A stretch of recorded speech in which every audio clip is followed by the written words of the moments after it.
Welcome to Fix My Business, the show that helps you get your business unstuck so that you can keep it growing. I'm Scott Todd, and I diagnose business owners who have problems. I identify what's wrong. I give you the solution so that you can keep growing your business. Today's question comes from David, and David says, I started my business 11 months ago, and it's still losing money.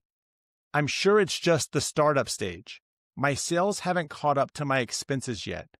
I feel like I just need more sales, but I'm bleeding cash while trying to keep the marketing building.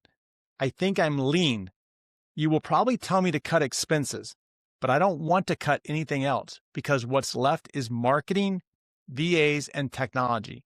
If I cut those, I've wasted my time. David, you're right.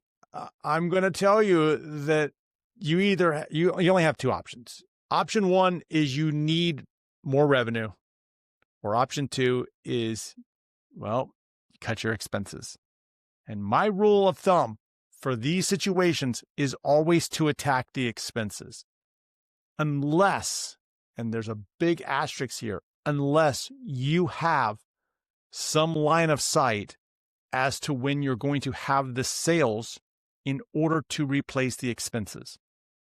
Core value number one in the book that I wrote, Fix This Next for Real Estate Investors, talks about that. How many sales? What's your freedom number? How many sales do you need in order to, gain freedom to build the life or live the life that you want? It's a very simple number. It's a very simple calculation. You can go to the website and calculate it.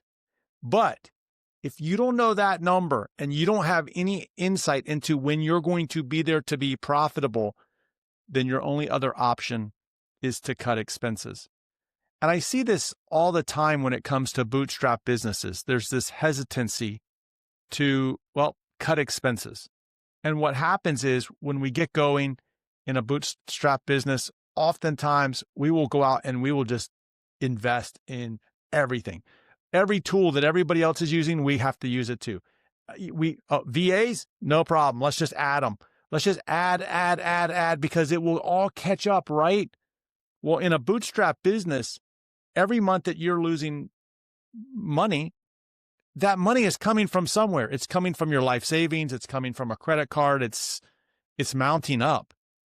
And it's a very simple math problem. What you have coming at the top, the sales, it needs to be greater than what goes out the door. And if it's not, then you're writing a check every single month, which is in, direct competition to why you even started the business in the first place. You expected that the business would give you money, but yet every single month it's taking money out of it. When I started my business, for literally the first year, I didn't have a CRM. I had an accounting system. And that's really about it. I think I had one other software. My software expenses were extremely low. Now, this was 10 years ago. And I managed all of my leads through index cards. Okay, so somebody comes in as a lead. I wrote it down on an index card. I wrote down the next action, what to do next. I put it into like a tickler file. And that's how I followed up on the leads. And that's when I was in sales back in the 90s, before we had all the fancy technology. That's how we did it. We were lean. That is lean. And in fact, when I hired my first sales rep, she said to me, what CRM are we using? I said, we don't have one. Here's the index cards. And she's like, we can't manage all these leads with index cards. And I said, okay, no worries. And we paid, I think, $25 for a CRM. We got one license. She's the only one that needed it. I didn't need it. I wasn't making sales calls. So she got that. And we didn't worry about the fancy automations. We didn't worry about all the stuff that people are doing today. So the only way to fix this problem is to cut the expenses. And that also means that you have to cut out the things that you're telling me you don't want to cut. Now, when it comes to marketing, I see marketing as an investment, because when I'm marketing my business, the goal is that I put in $1, and then in some time frame, whatever that is, depending on your sales cycle and lead time, etc., I put in $1, it brings me back $3. I saw this ad the other day for Google. They said, hey, did you know that when you advertise on Google, for every $1 you put in, it brings you back $2? Okay. That's cool. I don't know if that's true or not. I think it is. Okay. I'd like it to bring me back 5. It used to bring back 10. Okay. It doubles your money. So according to Google. But that's the thing is about marketing is about an investment.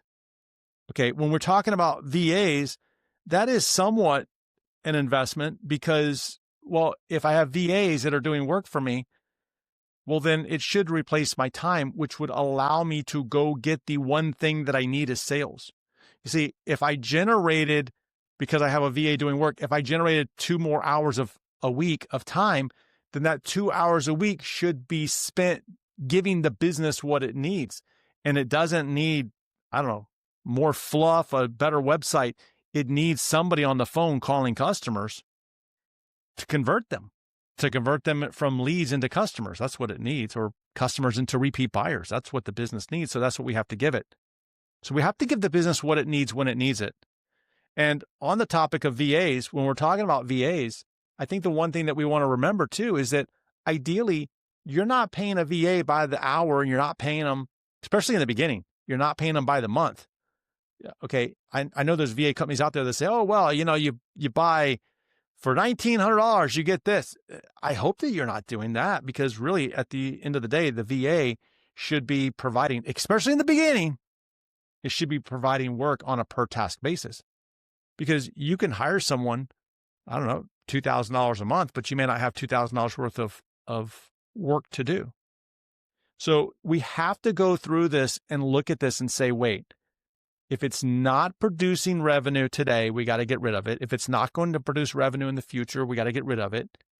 And the concern that you have, and you say it in the last sentence here, David, you said you're concerned that you wasted your time. And so whenever I hear that, I always think about people who are thinking, well, if I don't cut this expense, then, or if I cut this expense, then what's going to happen is, all the automations I built are gone, or the time that I spent training the VAs is all gone. You have to decide whether or not you want to lose your business, or whether or not you want to lose the automations / time that you invested in people. Because if you don't get your expenses under control, and you don't get this thing starting to write you a check every single month or quarter, if that's not going to happen, then you're going to lose it all anyway. You're going to lose all the time, and you're going to keep losing money. So I'd rather you lose the investment of time and technology as opposed to losing the dream and the business. That's the way that I walk through this, and that's the way I think about it. So it's simple math, David. You have to decide what's the more valuable thing to lose, your time or your business. To me, it's a no-brainer. I'm losing the time and the people and the softwares before I'm losing the business and the dream. So that's what you got to do. If you have a business question, if you're stuck in something, head over to scotttodd.net/ask. I'm happy to help guide you and get you unstuck, and I will see you in our next episode.